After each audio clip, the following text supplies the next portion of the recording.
pag-usab pinaagi sa mga sambingay nga nagingon.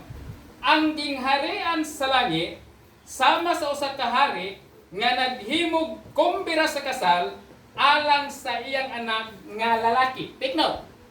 Kung moadto tag langit, di nata mangita pag unsay pattern tungod kay si Ginoong Hesus daghang illustration sa pag-adto nato sa langit.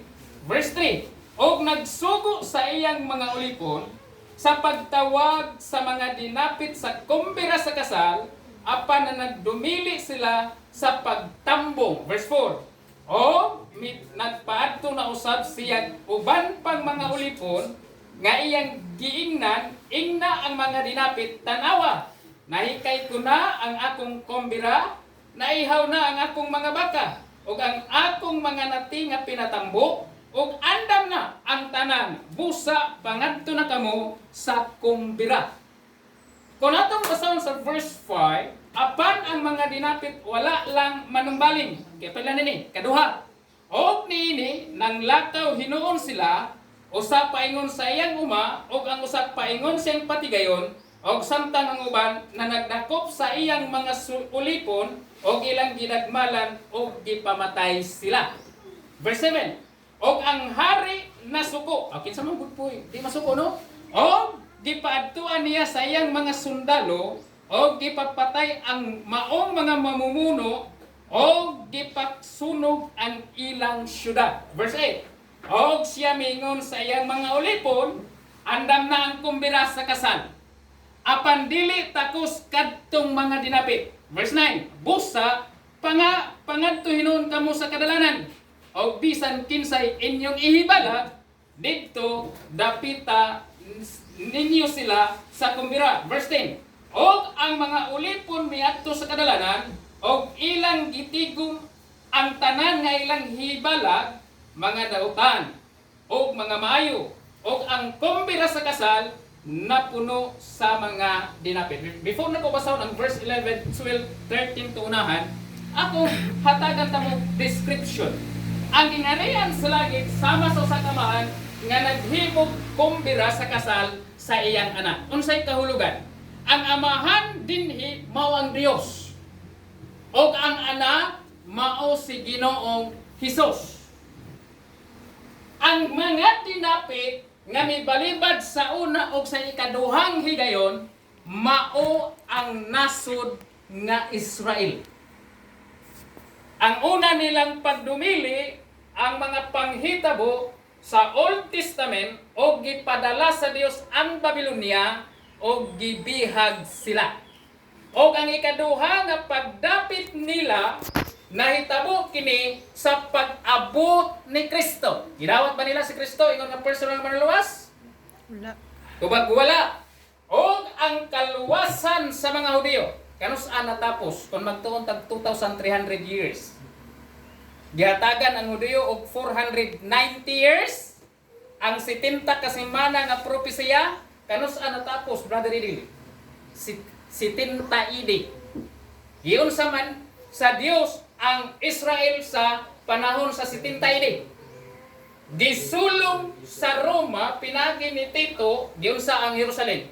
Gipamatay silang tanan. O ang record sa nangamatay is 1 million .1. Pero ang nakanindot sa great controversy, but walay usa nga Kristohanon nga namatay niadtong panahon na 1 million .1. Pero tingnan sa ba? Tungod kay si Kristo nagpasidaan-daan kung makita ninyo nga ang Jerusalem likusan sa kaaway. Usay pa dayon, Matthew chapter 24. Kamo nga naa sa ato, ayaw na mo pag naog musunod pa siyang balay. Kalagiw na mo. Ang nahibalo sa tagna ni kalagiw, apan ang mga mito sa uban nga nagayong kalinaw, di lagi nilaglagon si Ginoo, nagpabilin, o ang pagsulong ni Titus, kaya kung ato ng tanawon 66 to 69 AD, si Kapitan Galos o si General Galos mo iniliko sa Israel, kanya sa punto nga mo surrender sila, sa kalit lang, si General Galos may balik sa Roma. So nakaingon na dahil ang mga katawan, tanawa. Panahon na ron nga mga lagiw ta. Pero kung sa ikingon sa ubang mga magtutudlog, Di lang kita pasagdan. Sige, tanawa, nanguli, gaway igong rason. Ibalik bitaw ang Roma, pinagi sa pagmandar ni Tito, mao ng 1.1 million ang nangamatay, pero walay usa nga Kristohanon nga namatay. O, kung sunod kinahitabo, kanusa natapos ang kaluwasan nga gihatag sa Dios ngadto sa mga Hudiyo? Ang panahon aron sila mobalik sa Ginoo. 34 AD. Unsa ni tabos 34 AD? Gibato si Esteban. Asa napunta ang kaluwasan? Sa nasod nga mga hintil. Ug asa ta nabilong karon niining duha. Sa hintil. Mo nang pasalamatan nato nga ang third call naa nimo ug nako. O kita nga mga hintil di ta suod nga higala sa Dios. O yun mo na. Pero tungod kay ang Ginoo puno sa kaluoy naapil ta sa pagdapit. O sa diha nga gidapit tanawa ang uban mga ang tanan dunay mga apan sa ilang kaugalingon. Asa ta gidapit? Sa pagtambong sa kumbira. Nga diin ang Dios mao ang naghimo nini alang sa iyang anak. Verse 11. Apan sa pagsulod sa hari, aron sa pagtan-aw sa mga dinapit, nakita niya dito ang usa ka tawo nga wala magsulog og bisti alang sa kumbira sa kasal. Verse 12. Og siya miingon kaniya, migo, naon sa ba nga misulod ka man dinhi nga wala magsulob og bisti nga angay sa kasal? Og ang tawo wala makatingog. Og ang hari miingon sa iyang mga sulugoon, gapusa ninyo siya sa tiilog kamo o ilabay ninyo siya ngadto sa labawong kagikitan sa guwa. Dito ang mga tao managpanghila o managkagot sa ilang mga ngipon. Ang problema diri sa sambingay tungod kay dunay nakasulod dito sa kumbira o niya wala magbiste sa sinina sa kasal. Aron masabtan ninyo ang pipila ka mga bahin. Asa ba ang kumbira? Gihil. Sa ato pa, kung dunay kasal, dunay kaon. O ang kaon dito gibutang, depende asa ang lugar nga giganahan sa gikasal. O sa tawagan na? Reception or venue.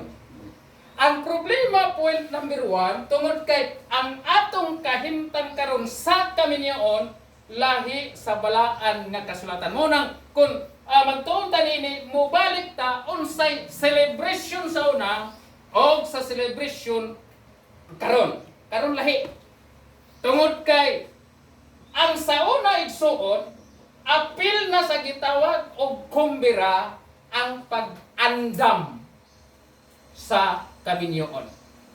Apil na diha sa kasal ang paghimog balay alang sa magtiayon puhon nga kung mga minyo sila dito sila mamuyo. Apil na nini ang paghimo og invitation aron nga pag-invite ngadto sa katawhan aron manambong sa kumbira. Kay kung walay gift pass, di makakasulod. Apan karon lahi ang kahulugan sa reception, lahi usab ang sa kasal. Ang usa ka mga teksto igsoon nga lig-on nga atong mabasa ang Lucas 12 versikulo 35 ngadto sa 37. Aron tumasabtan kini nga bahin mo ni akong ibilin. Ang kumbira sa kasal dito na gihimo sa langit. Asa ang reception? Sa langit. O kinsa ang mga sulugoon? Ang mga sulugoon sila nga nagawali sa maayong balita. Tungod kay ang kumbira sa kasal o ang kasal nga tambungan sa tanang katawhan, mao ang langit nung puloy-anan. So, sa laing bahin, dinhi nga sugilanon, lahi ang kahulugan sa napulo ka mga ulay. Kay sa napulo ka mga ulay, unsa ta dito? Kita mao ang pangasawunon. Apan dinhi sa kumbira sa kasal, dili kita maoy pangasawunon. Unsa ta diri? Bisita sa mao nga kasal. Sa napulo ka mga ulay, ang tanan nga naghulat sa pagbalik sa Ginoo maoy asawa or maoy gikasal. Apan diri sa kumbira sa kasal, ikaw ako dili asawa kun dili bisita. Ang nagkanindot kay ang tanan nga naminaw sa ebanghelyo sa Dios nakasulod sa reception. Wala problema ug mo na atong sulbaron. Point number 2, ang maoy igsoon nga kumbira na ba taron sa langit? Wala pa. Tubag, wala pa. So Brother Glenn, literal na nga sugilanon og dili na sambingay. Ang tuba, naghinumdum mo sa napulo ka ulay, sa naabot ang pamanhunon unsang orasa? Tungang gabi. O ang tungang gabi asa dapita nato ma-apply. Tungod kay ang 10 virgins tulo ka application, ang duha natuman og ang usa wala pa. Ang unang pagkatuman mao ang panahon sa pag-abot ni Kristo nga diin ang mga Hudiyo wala midawat ngadto kaniya. Ang ikaduhang pagkatuman niadtong tuig 1844 nga gitawag ang mao nga kalihukan o midnight cry. O ang ikatulong nga kahulugan ang pagbalik na gid sa Ginoo literally sa katapusan sa kapanahunan. So pila ka application ang ma-apply sa 10 virgin? Tulo. Unsay nahitabo sa 1844. Great Mao'y disappointment. pag-expect sa mga Mille Rights Movement nga mubalik ang Ginoo. Lucas chapter 12. Atong masabtan kini sa Lucas na gayon. Lucas chapter 12. Verse 35 to 37. Ang na buhat manin nabutang re. Lucas chapter 12 verse 35 to 37. Busa baksi ang inyong mga hawa o pasiga ang inyong mga suga. O magpakasama kamo sa mga tao nga nagapaabot sa ilang agalon sa iyang pagpauli gikan sa kumbira sa kasal. Aron inig abot o inig tup niya siya ilang pagablihan. Bulahan katong mga ulipon nga inig abot sa agalon, iyang mahiabtan nga nanagtukaw sa pagkatinod bagayon ako kaninyo nga magbakos siya sa iyang kaugalingon o iyang agdahon sila sa pagpanglingkod tambong sa kananan o muduol siya sa pagsilbi kanila. So kinsay guest sa mao nga celebration? Ang katawhan from the beginning until the end of this world. So kinsay guest? Ang mga tao gikan sa sinugdanan hangtod sa katapusan. Mo na guest. Tungod kay ang tanan igsuon, tungod kay ang salugoon nagawali nga mangadto tag langit. O ang tanan nga naminaw igsuon nahimong bisita sa kumbira sa kasal. Brother Glenn, unsa bay kahulugan ni anang og ang anak nagahimo, ang ama nagahimo kumbira og ang gikasal iyang anak. Kinsa may asawa diri? Yung na kinsa may asawa nga kita may bisita? Ang iyang asawa igsuon mabasa sa Pinarayag chapter 20 verse 21. Chapter 21 verse 2. Okay, atong sulbaron kinsa iyang asawa before nato i-explain ang pipila ka mga bahin. Verse 21.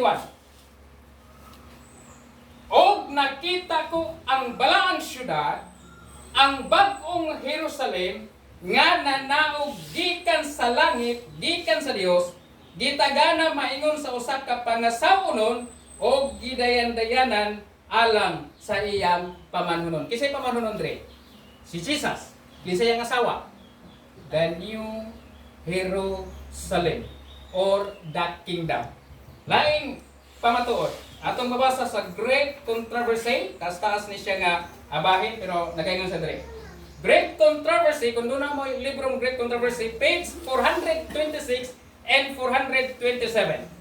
I saw angels hurrying to and fro in heaven, an angel with a writer's inkhorn by his side returned from the earth and reported to Jesus that his work was done and the saints were numbered and sealed. Buhat ni diha sa pagpanilyo nga nagsugod 1844 until this day. Kano sa nagsugod ang pagpanilyo?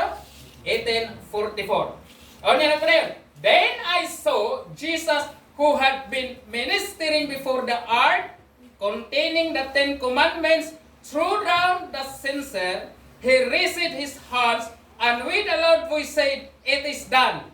Then all the angelic host lit off their crown as Jesus made the solemn declaration. Dinan ako sa tagsaw. Ningon ang manundan, Ginoo, no man namig pagpanilyo sa imong katawhan. Ug kung sa gingon ni Jesus, natapos na. Yan gisaradaan ang santuaryo sa Balangang Dapit.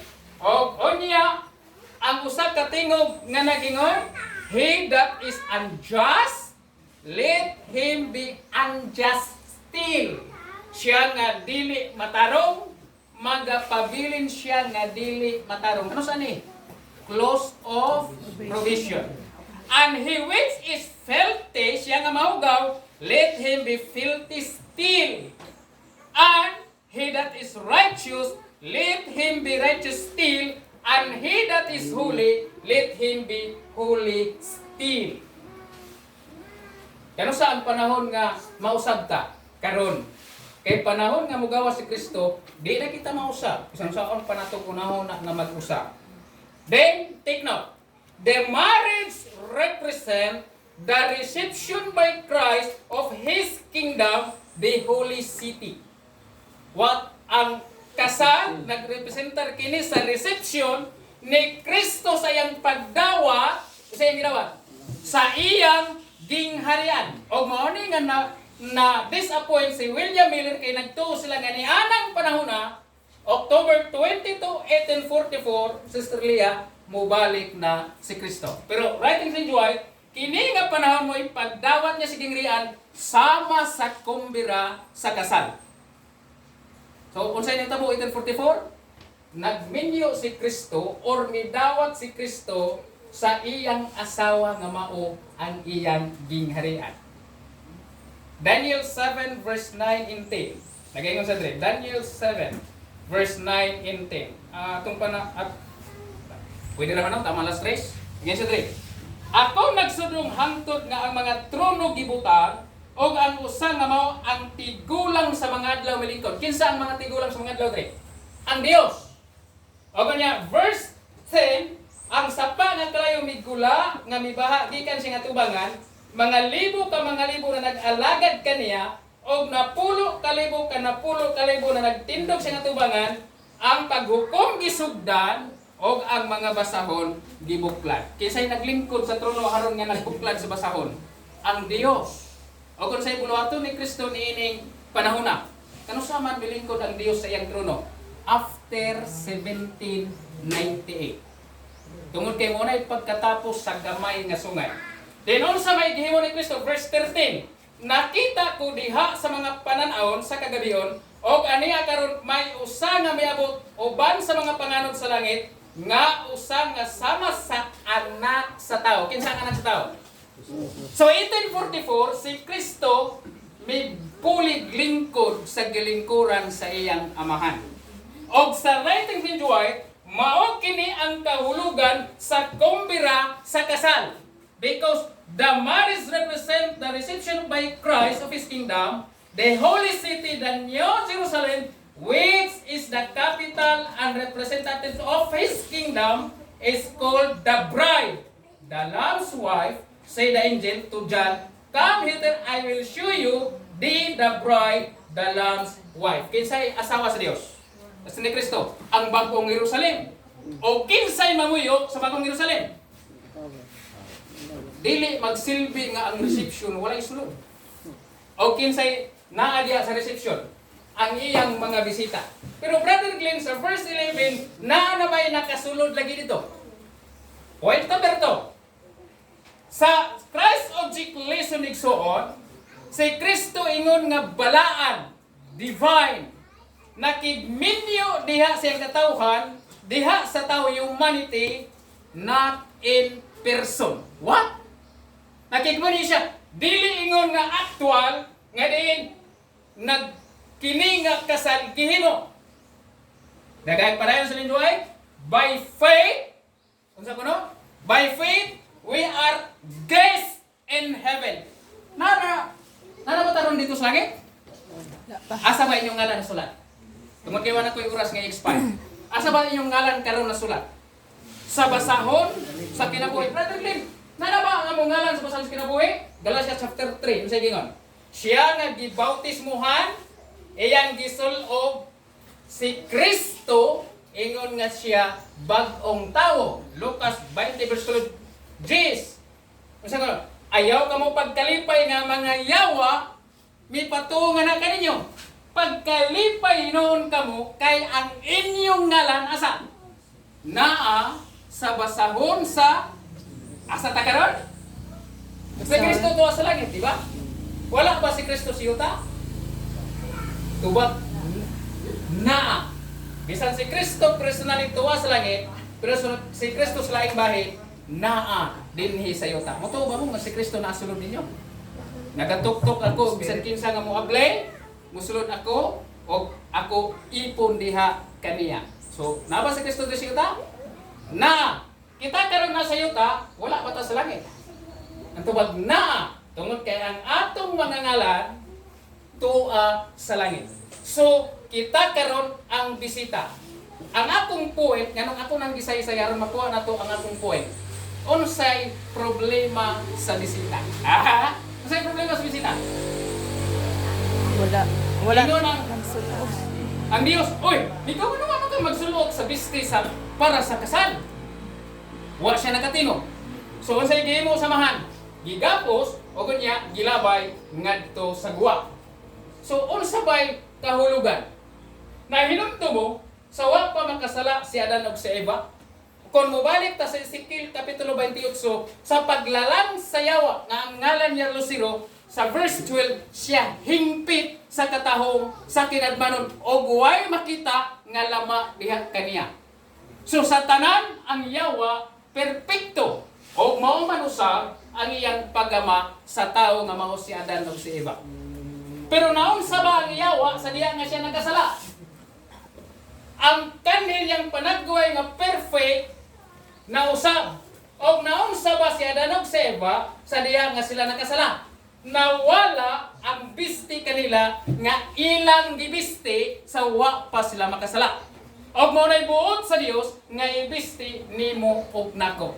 1844 atong ngalan na sa libro sa kinabuhi until now gisusi ni Kristo o ang gusto ni Kristo nga ikaw ako karon magsinina. Nining bisti nga para sa kumbira. Ang nakanindo tungod kay ang atong ngalan tuwa na sa langit. Ang problema kung di na to mabisti karon samtang duna pay panahon. Balik ka na na iba. Sa diha nga sila nakasala. Chapter 3 verse 8 to 10. Or to 12, unsa may ilang gihimo nga diin mo itapis sa ilang pagkahubo. Gatahi sila dahon sa higera. Ang dahon sa higera igsoon giilisan sa Dios.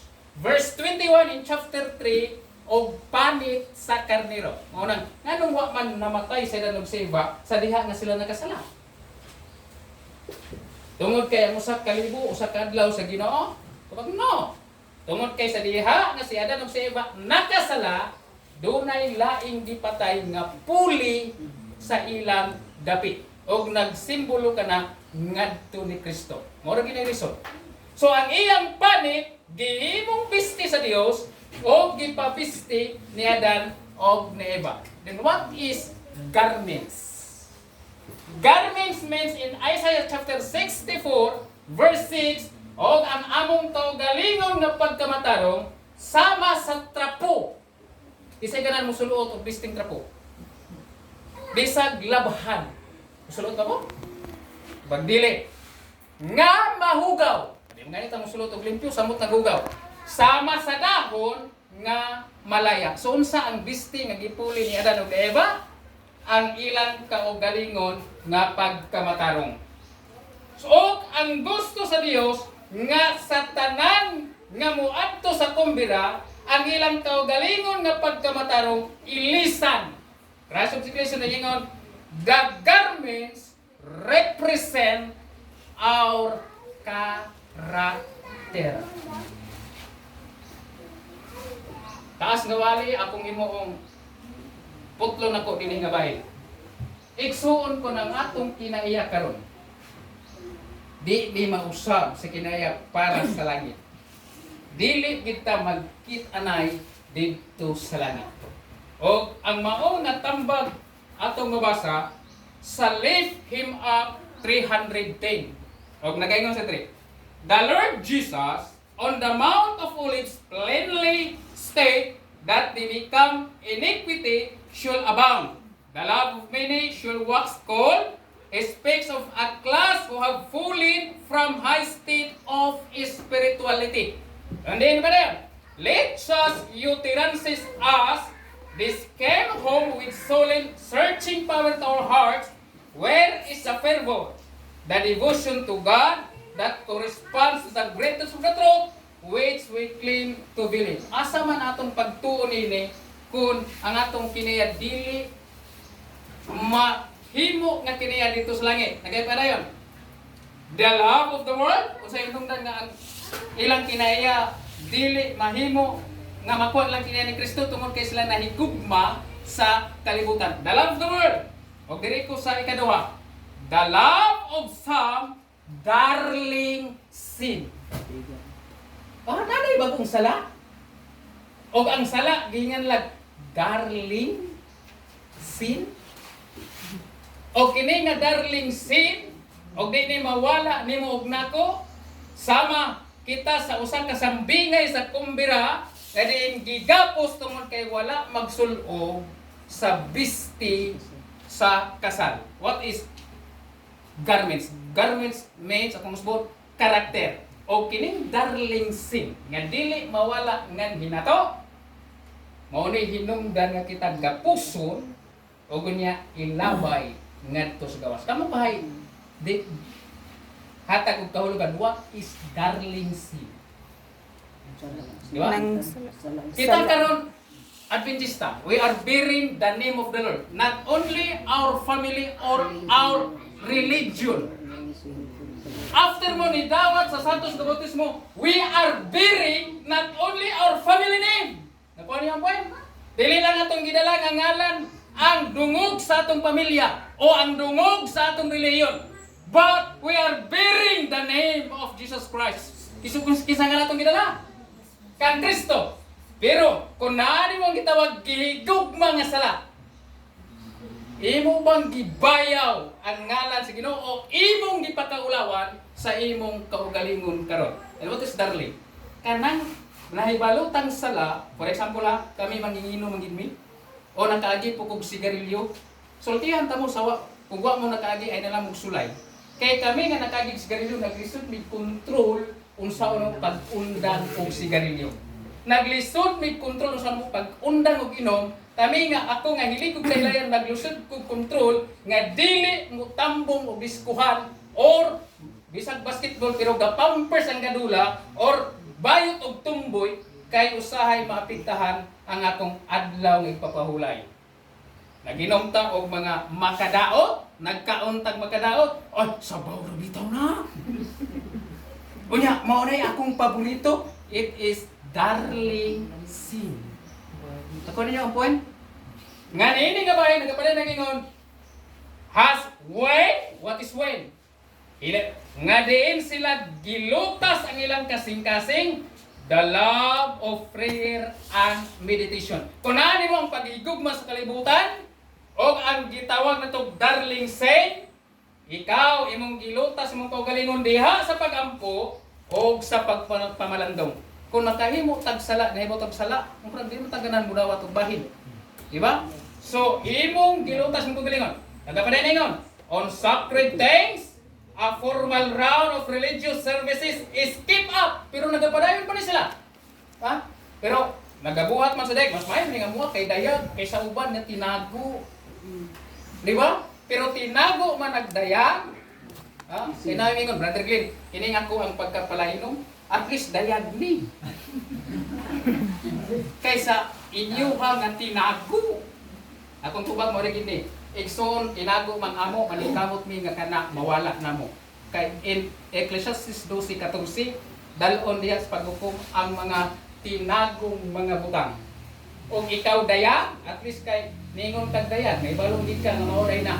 Undangi po na, nga naman, kay nagapadayon sila or maintaining their faith, pero unsay sumpay. But where is the love of Jesus? Asa man hangtod man ni Ginoong Hesus? Spiritually is dying. Mao nang akong wali even practical or sakit pero gusto kong mga tutag langit. Unang di na ko muhatag illustration nga mga tawar na mo buhay kapuslanan. Tagaan ta mo usa ka hagit sa kinabuhi kay kita classmate man kun natanining darling sin maning kamot nga mawala kini tungod kay mao kini ang bisti nga diin iya sa kalibutan. Ang nakanindot tungod kay ang amahan nag-andam og bisti. Pero dili tanan kita ga ag bisti ni sulot. Dunay nang na Brother Glenn. Ang nakanindot di anak kita ga ang bisti. Yes. Pero ang muhatag pa ba'y musulot? Tagaan ko ninyo og bisti. Kamo pa ba'y musulot nako? Og mo nay problema diri sa Sigilanon. Nanay bisti tanan. Pero depende na nato musulot sa mga bisti. Ang garment of the wedding is the character of Jesus Christ. What is Jesus? Who is Jesus? Away from the world, and no one found him gargling sin. God bless us all.